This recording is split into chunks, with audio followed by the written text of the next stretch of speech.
as it moves from Carlisle Circus, Clifton Street, Donegal Street onto Royal Avenue, Donegal Place to Belfast City Hall, then here in Bedford Street onto the Dublin Road, Bradbury Place, the full length of the Lisburn Road, Balmoral Avenue and out onto Malone Road and eventually to Barnett's Domain.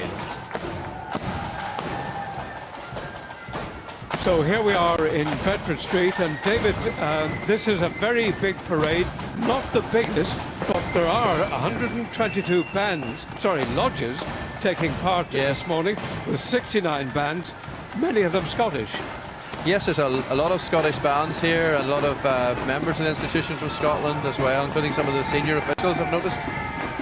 And of course the lodges, and there are 10 districts of them in the Belfast area, they take it in rotation numerically, and this is number 1 district which is with us at the moment.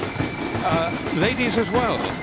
Yes, there's ladies, and it's a historic year for ladies as well too, to be here, and quite a number of ladies lodges and members of the ladies associations are on parade too. Yeah. North Belfast is in District 1, and the District Master is Christopher Jemison.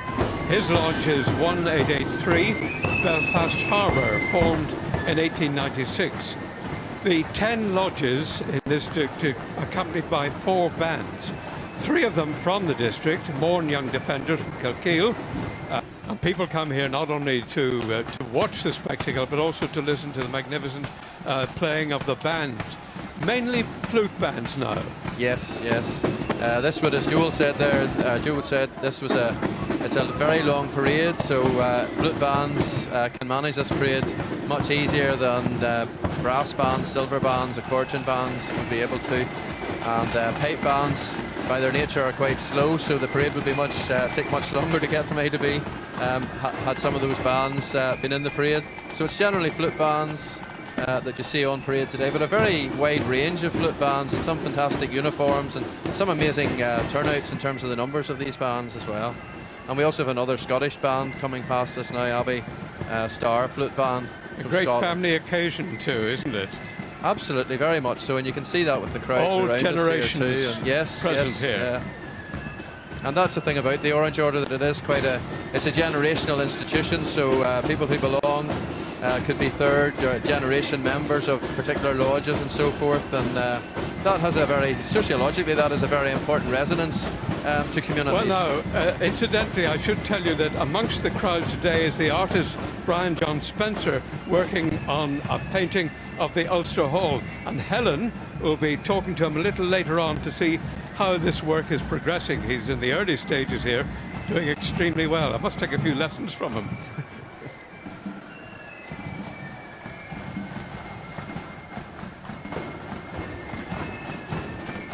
And here we are again towards the end of District 3. What's really stood out for you today? Well, I'm not going to say the Lambegs because it would be almost be I always say the Lambegs, but actually the silver band. And it's nice that we've got an accordion band coming through as well, because they're a wee bit more unusual, and certainly a couple of new banners as well. Excellent. Well, thank you, Gavin. Indeed, it's been quite a day here in Loughgall, and I'll hand you back now to Helen in Belfast. Thank you, Ralph. Now, earlier on, Walter was chatting about some of the buildings along Bedford Street. Well, look, we're going to get a whole different view of them now, because I'm joined here by Brian John Spencer. He's a renowned local artist. Now, your plan is that you paint buildings along the actual route. So what have you done this year? Well, this morning I've painted the Ulster Hall. Earlier, actually, St Patrick's Chapel. But this is what I'm working on at the moment. So yes, I paint the buildings and the architecture in the background.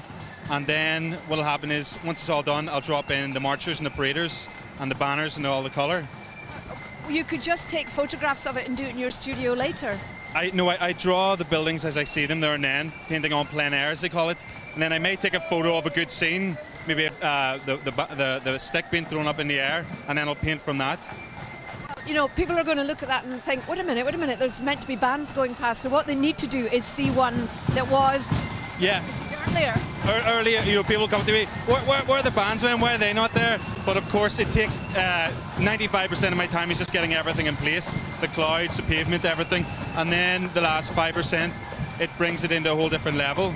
So we've got at least 3 bands going in front of Carlisle Church there, and it just adds a whole new element to the picture, doesn't it?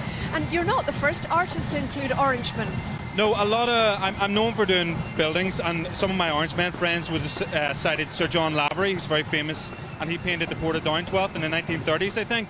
And then there was obviously Joe McWilliams, and that's what it was initially intrigue to follow in their footsteps, which made me want to do this.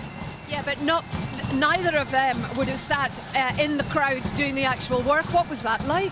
I think Joe McWilliams sat in a faraway field. I hear Sir John Lavery actually sat in a building overlooking, I hear. But I'm very lucky having the camera at hand. You know, my forebears or predecessors in the painting world wouldn't have had that luxury. I just wonder how they did it. Well, that's great. You've got the movement in there in front of the old buildings, and it looks super all round, Brian.